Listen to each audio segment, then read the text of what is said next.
The conference room on Terminus 7 was built to impress. Its ceiling stretched up 30 meters, carved from a single piece of crystallized starlight that they had mined from a dying sun. The walls displayed the flags of 47 member species of the Galactic Coalition, each one representing a civilization that had earned its place through either diplomacy or survival. Today, those flags hung motionless in the station's carefully controlled atmosphere, as if even they were holding their breath. Ambassador Aura of the stood at the center podium, her crystalline features catching the light as she addressed the assembled delegates. Her voice carried the musical quality her species was known for, but there was tension in it today. She had called this emergency summit for a reason that made even the most peaceful species nervous. "We welcome our members to this gathering," Aura said, gesturing toward the human delegation. "The people of Earth have recently joined our coalition, and we hope they will find wisdom in what they witnessed today." The humans sat in their designated area, 12 of them in dark blue uniforms. They were unremarkable compared to many of the species present. No extra limbs, no impressive size, no natural armor or weapons. Several delegates had already dismissed them as another soft species that would need protection from the harsher realities of galactic politics. "We have also invited the Shock Legions," Aura continued, and several delegates shifted uncomfortably in their seats. "They have requested the honor of demonstrating their capabilities, as is traditional for warrior cultures seeking command positions within our military structure." A door at the far end of the chamber opened. The temperature in the room seemed to drop. They entered in formation. Each one stood nearly 3 meters tall, their bodies covered in thick scales that had evolved to deflect both claws and primitive weapons. 4 arms extended from their torsos, each one corded with muscle that could crush bone.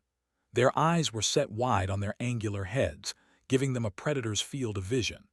They moved with a grace that seemed impossible for creatures of their size, and the sound of their clawed feet on the polished floor echoed like a war drum. At their head walked Warcast, the supreme commander of the Shock Legions. He wore the traditional armor of his rank, each piece marked with symbols representing victories in battle. Scars covered the exposed portions of his scales, trophies from 3 decades of warfare. He had never lost a battle. He had never retreated.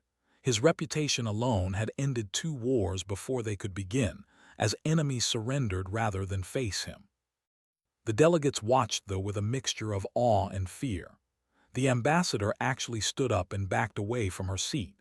The delegation huddled together, their tentacles intertwining in a defensive posture. Even the usually stoic showed signs of stress, their thermal signature spiking on the room's sensors.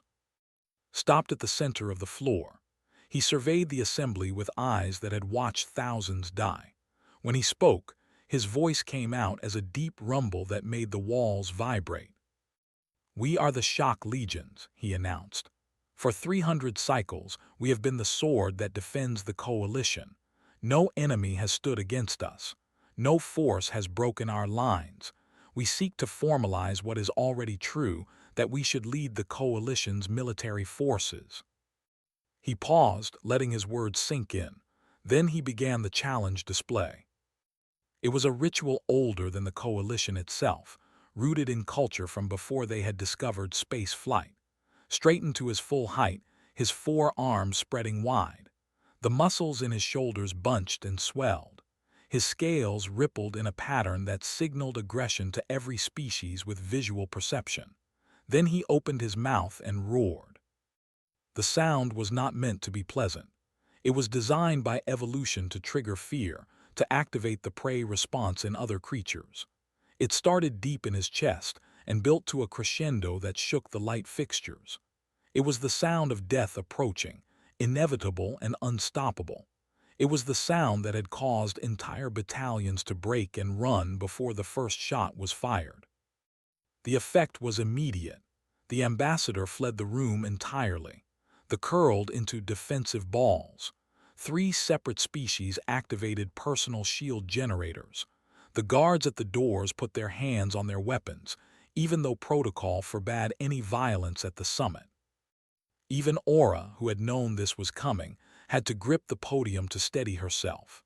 The instinctive part of her brain was screaming at her to run, to hide, to submit to the apex predator in the room. Held the roar for 10 seconds. Then he let it fade, his mouth closing in what might have been a smile. He had made his point. The room was his. Every delegate knew it. The display had established dominance without a single act of violence, exactly as it was meant to. He began to turn, to address the assembly with the formal request for leadership. But something made him stop. His eyes, which had been scanning the room for the satisfaction of seeing fear, had found something unexpected. The humans had not moved. They sat in their seats, perfectly still. Their hands rested on the table in front of them. Their faces showed no signs of panic, no activation of stress responses. Several of them were looking directly at him, which no other species had dared to do during the display. But it was their eyes that made hesitate.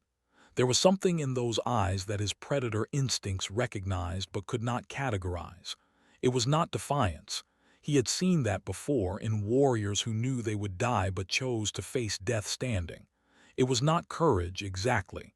It was something else, something absent. The humans were looking at him, but they were not seeing him. Their gazes passed through him to some distant point that he could not identify. There was no fear in those eyes, but there was no challenge either. Just a vast, empty distance. A silence that spoke louder than any roar. One of the humans, a woman with silver hair and the rank insignia of a colonel, met his eyes directly. Her face held that same expression, found himself unable to look away. In 3 decades of warfare, he had stared down thousands of enemies. He had watched warriors attempt to match his gaze and fail. But this human woman was not attempting anything. She simply looked at him with eyes that had seen something he had not, and the weight of whatever it was made his next roar die in his throat. Was a warrior. He had been trained from birth to read body language, to identify threats, to understand when an opponent was dangerous. Every instinct he had was suddenly screaming at him that he had made a terrible mistake, not because the humans were preparing to attack, but because of what their stillness suggested. The woman's expression reminded him of something he had seen only once before, in a veteran who had survived a battle where his entire unit had been killed.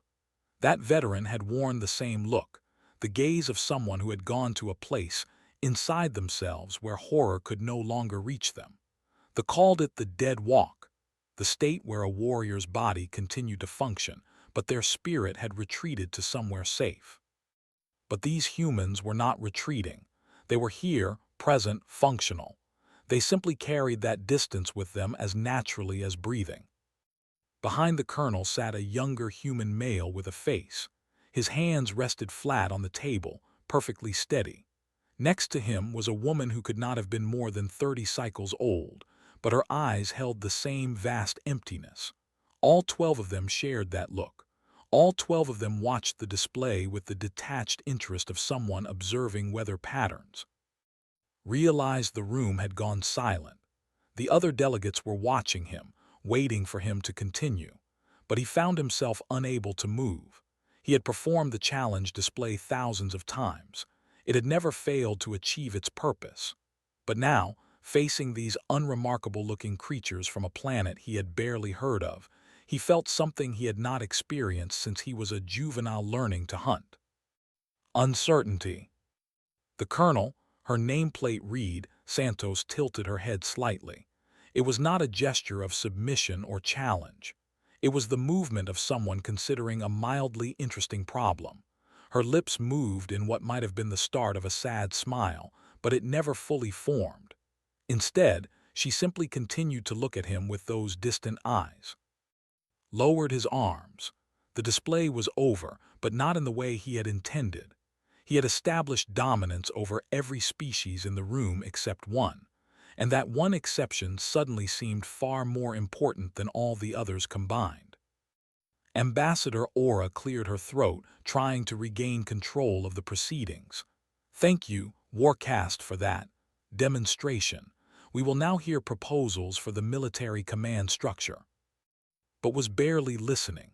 He was still watching the humans, trying to understand what he had seen in their eyes, trying to understand why his warriors, the ones standing behind him, had all taken an involuntary step backward when those human eyes had met theirs. He had come here to establish himself as the apex predator in the room. Instead, he had encountered something that made his predator instincts confused and cautious. Not prey, not rival predators. Something else entirely. The first day of the summit ended with the usual diplomatic pleasantries, but the atmosphere had changed. Word of what had happened during the challenge display spread through the station. Different species interpreted it differently. Some thought the humans had simply been too ignorant to understand what they were witnessing. Others wondered if humanity had some kind of biological immunity to fear responses. Dismissed his subordinates and retreated to his quarters. He should have been celebrating. The display had gone as planned, and most of the delegates had responded exactly as expected. But he could not stop thinking about those 12 humans and their empty eyes. He accessed the Coalition database and began researching Earth. The file was relatively small. Humanity had only joined 6 months ago. They were a young species, having only achieved faster-than-light travel 70 cycles earlier. Their planet was unremarkable, orbiting an average star in a quiet region of space. They had no natural advantages in size, strength, or sensory capabilities. By all measures, they should have been a minor addition to the Coalition, a species that would contribute little and require protection from more powerful members. But as dug deeper into the files, he found something that made him stop. Earth's history was marked by an unending series of conflicts, not wars with other species. They had been alone on their planet, wars with each other. Thousands of them stretching back through their entire recorded history. Some lasted for cycles. Some involved weapons that could exterminate entire cities in moments. Some were fought over resources, some over ideology, some over religion.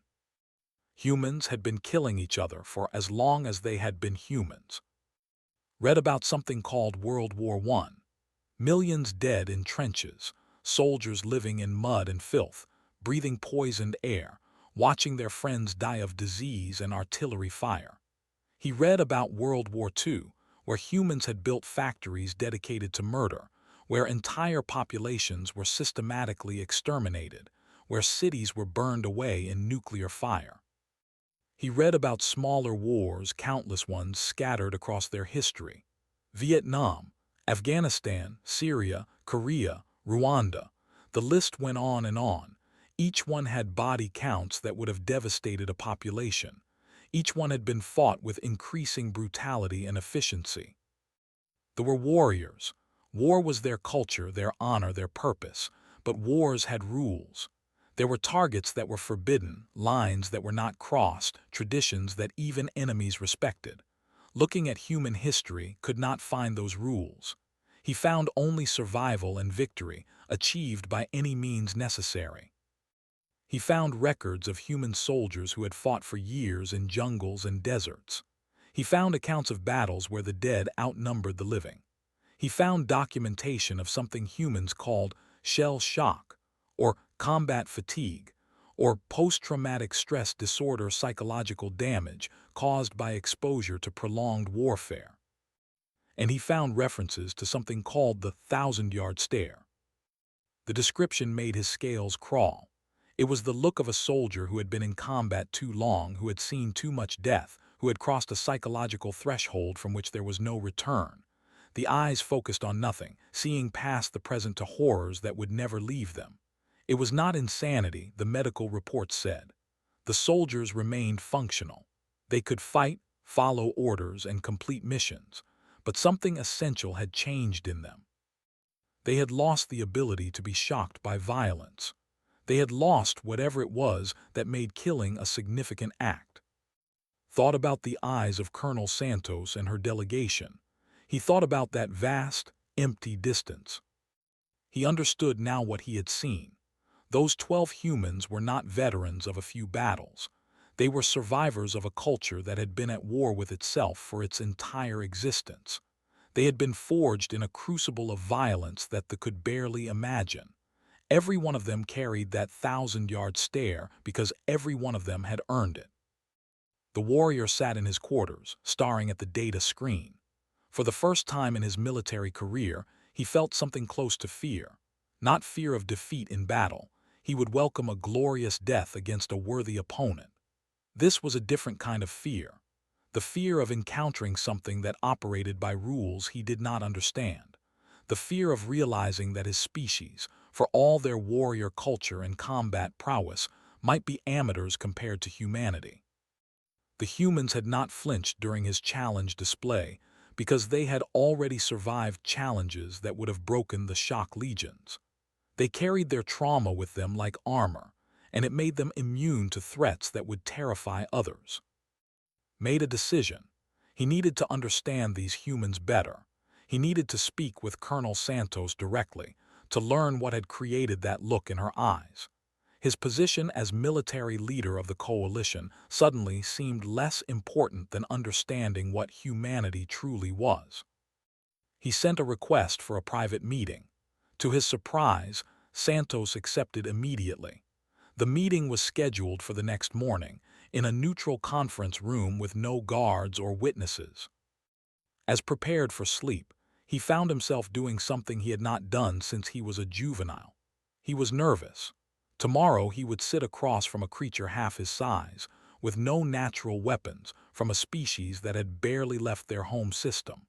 And despite all his advantages, despite all his training and experience, he suspected that she would be the more dangerous one in that room. Because she had already been to hell, and she had learned to live there. The conference room was small and sparse, designed for private discussions rather than grand displays. Arrived early, as was his habit, he positioned himself in a chair that faced the door, his back to a solid wall. It was a tactical choice, something his training had drilled into him. Always know your exits. Always face potential threats. When Colonel Santos entered, she did not seem to notice or care about the tactical considerations of the room. She simply walked to the chair opposite him and sat down. Up close, could see details he had missed in the larger chamber. Santos was older than he had initially thought, probably in her 6th decade by human standards. Her silver hair was cut short in a military style. Her uniform was neat but worn, the kind of wear that came from years of use rather than neglect. And her eyes still held that distance. "Thank you for meeting with me," said. His translator rendered his words in clear English. "I wish to understand something." Santos nodded slowly. "You want to know why we didn't react to your display?" "Yes, your species has no natural defenses against intimidation tactics. Your biology should have responded with fear. Instead," he trailed off, unsure how to describe what he had seen. "Instead, we just looked at you," Santos finished. She leaned back in her chair, her gaze drifting to a point somewhere past his shoulder. "That's the question everyone asks, eventually. Why don't humans scare easy?" Waited. He had learned long ago that silence could be as effective as questions. Santos was quiet for a moment, her eyes still focused on that distant point. When she spoke again, her voice was soft but steady. "I was 19 when I joined the military. Thought I knew what war was. I'd studied history, tactics, strategy. I'd trained. I was ready." She smiled, but there was no humor in it. "I wasn't ready." She shifted her gaze to meet his eyes. "My first deployment was to a planet called. It was supposed to be a colony world, but there was a civil war. Not between different species, humans fighting humans, over resources and politics and old grudges brought from Earth. I was there for 3 years." Listened as Santos described battles fought in cities that had been built to be homes. She spoke of child soldiers, of bombings that targeted civilians, of atrocities committed by all sides. She described watching her friends die, not in glorious combat against a worthy foe, but in ugly, pointless violence over causes that seemed to matter less with each passing day. "There was this moment," Santos said, her voice going even quieter. "I was in a building that had been hit by artillery. I was trying to find survivors. I turned a corner and found a family, mother, father, 2 children, all dead. They'd been trying to hide in a closet. Didn't help them. She paused, her hands resting flat on the table. I stood there looking at them, and I remember thinking that I should feel something. Horror, anger, grief, something. But I didn't. I just noted the casualties, marked the location on my tactical display, and moved on. That's when I knew I'd changed. That's when I got the stare. Felt his scales tighten. Your own people did this to you. We've been doing it to ourselves for thousands of years, Santos replied. War is what humans do best, not because we're stronger or tougher than other species, because we've practiced on each other until we got really, really good at it. She pulled up a holographic display from her wrist unit. Images appeared in the air between them. Saw trenches filled with bodies, cities reduced to rubble, mushroom clouds rising above continents. Santos narrated in that same quiet, steady voice, walking him through human history. This is World War I, she said, showing him images of soldiers covered in mud, their eyes already holding that familiar distance. 16 million dead. We used poison gas, machine guns, artillery that could fire for days without stopping. The soldiers lived in trenches with rats and corpses. Many of them developed what we called shell shock, psychological damage from prolonged exposure to combat. They got the 1,000-yard stare. The images shifted. World War II, 85 million dead. We built industrial facilities dedicated to murder. We invented weapons that could destroy entire cities in seconds. We killed so many people that we ran out of ways to bury them all. More images. Korea, Vietnam, Iraq, Afghanistan, Syria, Rwanda, Bosnia, Somalia. The names meant nothing to, but the images told the story. Humans in various uniforms, different time periods, different weapons, but the same look in their eyes, that distance, that emptiness. We've never stopped, Santos said.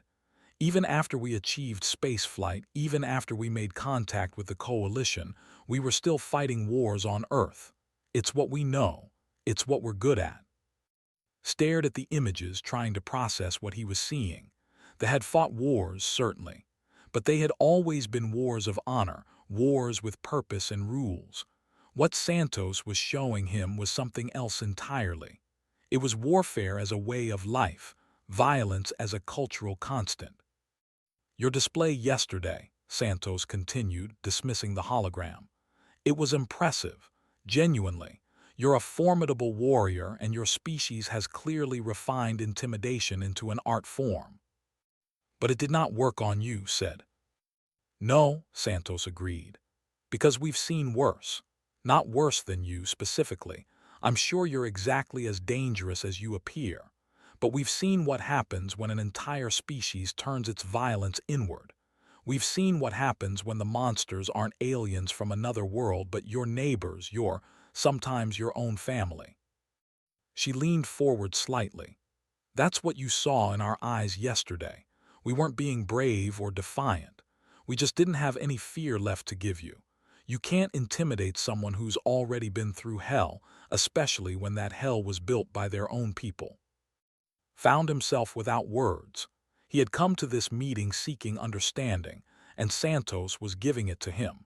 But the understanding was more troubling than the mystery had been. The 1,000-yard stare, he said finally.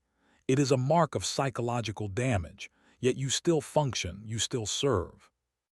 We do, Santos confirmed. That's the thing about humans. We're very good at adapting to horror. We develop the stare, we compartmentalize the trauma, and we keep going. Sometimes we break. We have entire medical fields dedicated to treating combat trauma, but mostly we just carry it, like scars but on the inside. She stood up, smoothing her uniform. I should warn you, Warcast. Every human in that delegation yesterday has the stare. Most of us earned it fighting other humans. We know what our own species is capable of, and that knowledge makes us very hard to shock. Rose as well, his height advantage suddenly feeling less significant. Your people frighten me, he admitted. Not because of your weapons or your numbers, but because of what you have survived. Santos smiled, and for the first time the expression reached her eyes, though it did not diminish the distance in them. We frighten ourselves sometimes, but we learn to live with it. We learn to fight alongside our ghosts. She moved toward the door, then paused. One more thing you should know. The veterans you saw yesterday, they're some of our gentlest. They volunteered for this diplomatic mission because they're good at staying calm, at not overreacting. If you want to see humans who haven't developed any emotional distance from violence, I can arrange a meeting with our Special Forces units, though I wouldn't recommend it. She left and stood alone in the conference room. He thought about his challenge display, about how proud he had been of his ability to inspire fear. He thought about the looks on his warriors' faces when they had seen the humans' eyes. His people had evolved as predators. They had built a culture around strength and honor in combat, but humans had evolved something different. They had become predators that specialized in hunting the most dangerous prey in the galaxy, themselves. And in doing so, they had developed a kind of psychological armor that even the shock legions could not penetrate. Returned to his quarters and began composing a report for the High Command. He would not be recommending that the shock legions challenge the coalition for military leadership. Not yet. Not until they understood these humans better. He had faced many enemies in his career.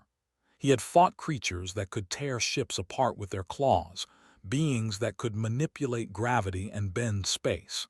But he had never encountered anything quite like humanity, a species that carried their hell with them, worn so comfortably it had become part of their identity.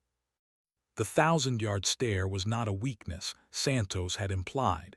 It was a warning, a sign that said, we have already seen the worst. We have already survived the unsurvivable. Whatever you think you can do to frighten us, we have already done worse to ourselves. And we are still here. The next 3 days of the summit passed in a strange new atmosphere. Word of private meeting with Colonel Santos had spread, though the details remained confidential. The delegation became noticeably more subdued. They still attended all the sessions, still participated in the discussions, but the aggressive posturing had stopped. Other species noticed the change. The ambassador, who had fled during the challenge display, cautiously approached the human delegation during a break. She asked, in her clicking, musical language, what had happened. Santos explained in simple terms that humans had a long history of warfare and were not easily intimidated. The ambassador looked at the 12 human veterans with new eyes. She saw their calm demeanor, their steady hands, their distant gazes, and she understood in a way that mere words could not convey that these beings had earned their composure in the worst possible schools. On the 4th day, the summit addressed its actual purpose. The restructuring of coalition military forces stood to give his formal proposal. He outlined the shock legion's qualifications, their history of victories, their tactical doctrine. It was a strong proposal, backed by 3 centuries of evidence. When he finished, Santos raised her hand to speak, felt a flutter of something like anticipation mixed with dread. The human delegation has no objection to leadership of military forces, Santos said, her voice clear and professional. Warcast and his people are clearly capable warriors with an impressive record. However, we would like to propose an additional structure. She activated a holographic display. Humanity would like to offer our services as military advisors, specifically in the areas of sustained combat operations, psychological resilience training, and asymmetric warfare. We have extensive experience in these areas. The understatement was so massive that several delegates who had been briefed on human history actually made sounds of surprise, almost laughed, which would have been deeply inappropriate. We do not seek command positions, Santos continued. We're new to the coalition and recognize that we have much to learn about galactic politics and multi-species operations, but we believe our particular expertise could benefit all coalition forces. Considered the proposal. It was elegant in its simplicity. that would get the command position they sought, while humanity positioned themselves as essential advisors. More importantly, it acknowledged that different species brought different strengths to military operations. The Shock Legions accept this proposal, said. Several of his subordinates looked surprised, but none challenged him.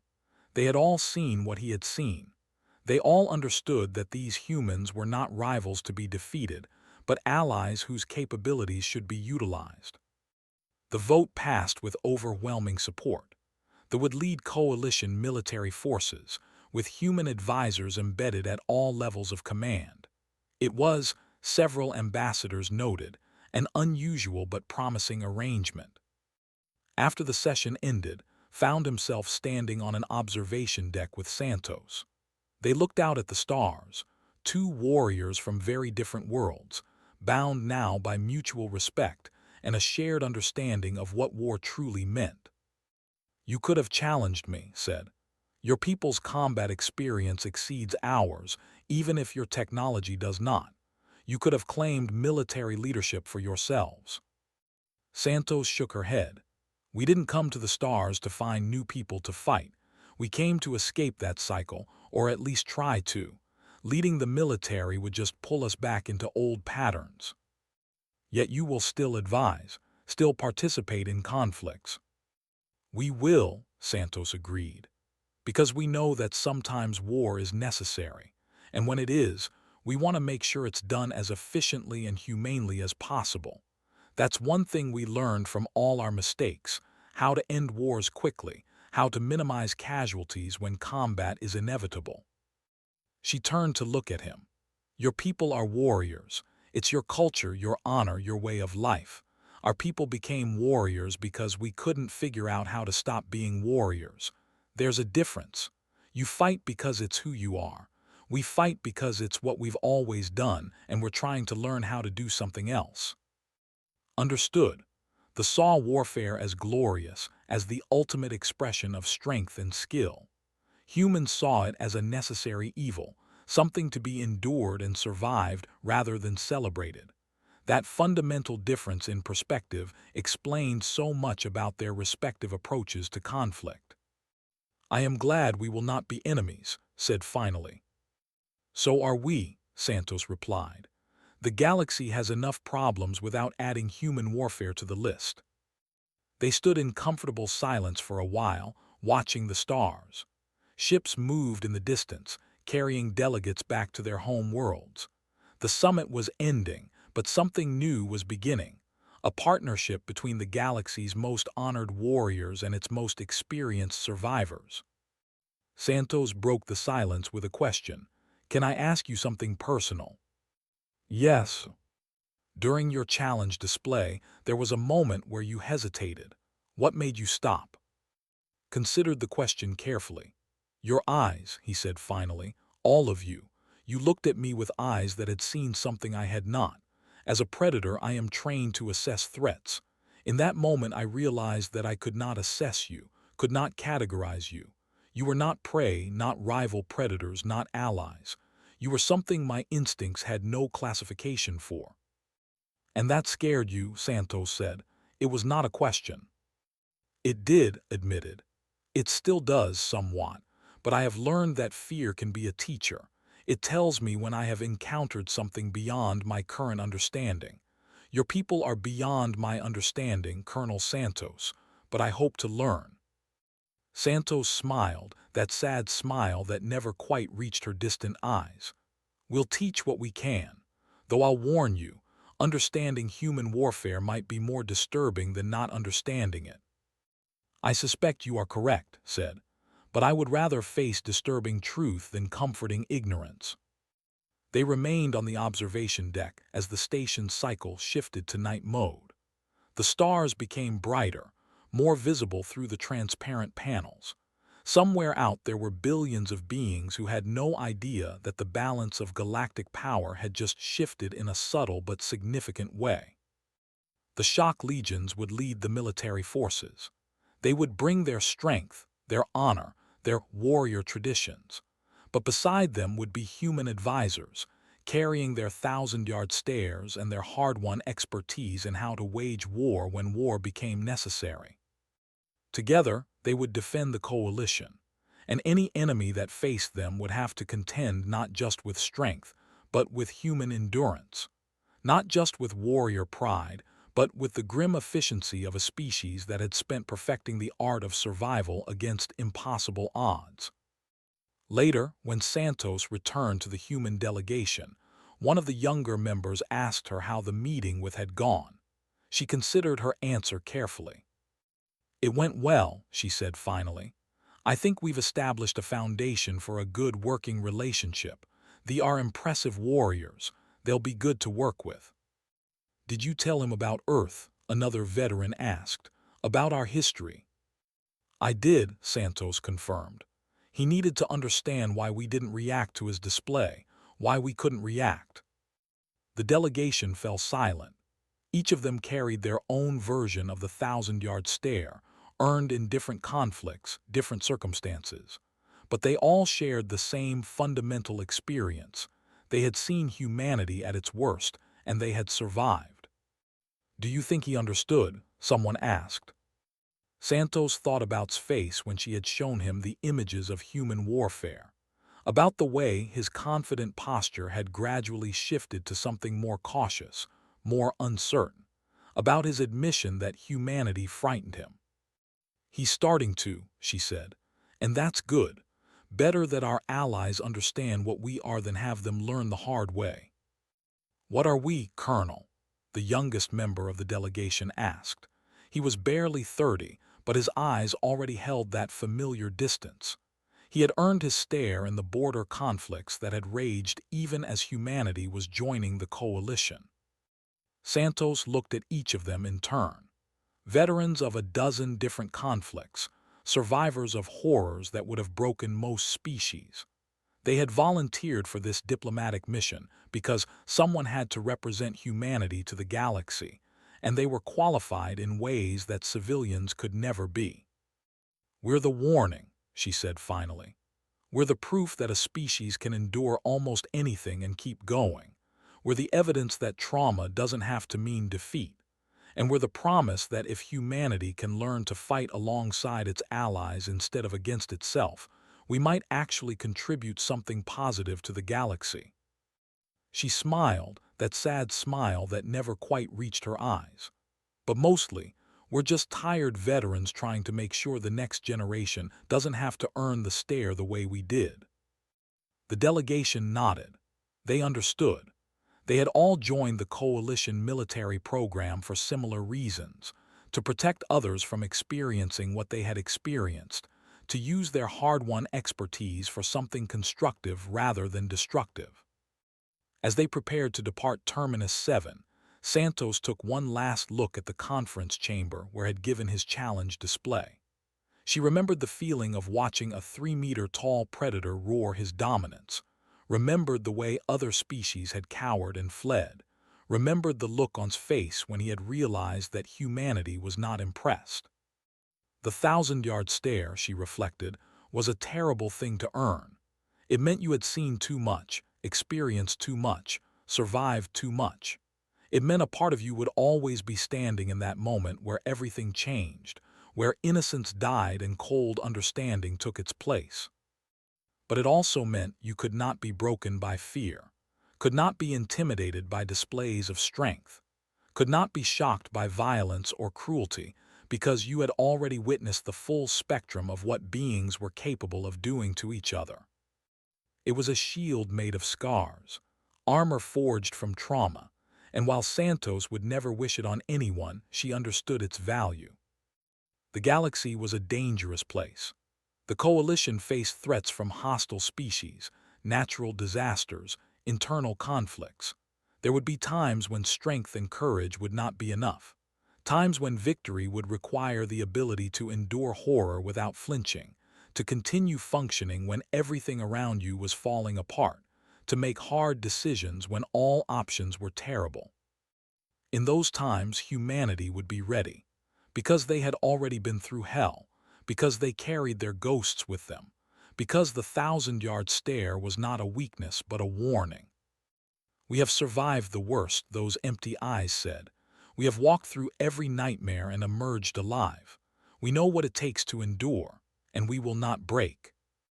As Santos boarded the transport that would take the human delegation back to their ship, she found herself thinking about the young recruit who had asked what they were. She had given an answer, but she knew there was a deeper truth. Humans were